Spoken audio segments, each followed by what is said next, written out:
Let me share with you the path of money and the path to building wealth. Understand that we have two sources of how money flows into our life, right? We would call it cash flow. And those two sources are either human capital or capital assets. Now, human capital is where you work for money. So you're trading your time, your experience, your energy in order to receive money. The alternative is capital assets, where your money actually works for you.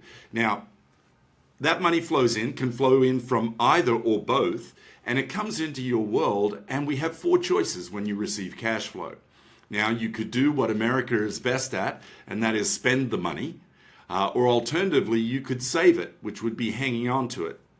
The third opportunity would be to donate that money, and then the fourth is obviously invest it. Now, today I want to talk to you about your investment choices that come with the path of money. And basically you have two of them, right? One, with that cash flow that you are putting aside for investing, you could either loan that money or you could own something. Now, if we talk about lending, and for both of these options, by the way, you could either be passive or you could be active.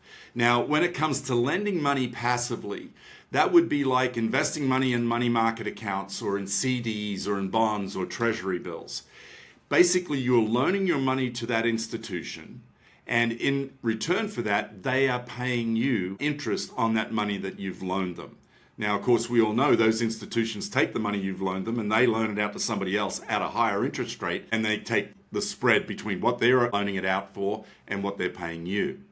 Now, the other alternative is if you want to lend as an active investment, then that would be owner financing, for example, or private lending, or in our vernacular, hard money lending, where you're now securing that money against typically real estate assets, and you're loaning that money and you're receiving a return on investment.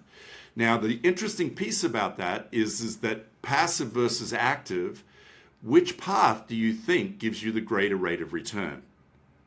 Well, of course, the answer is active. And by the way, it's the same thing for ownership. So if you want to own things passively, that would be you buying stocks, investing in REITs, or buying mutual funds. Here, somebody else controls it. And then, of course, you get a return on that investment. Now, if you take the path of active ownership, that would be you either buying businesses or real estate.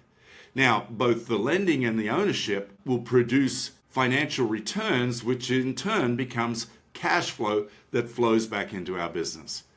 This, simply put, is the path of money.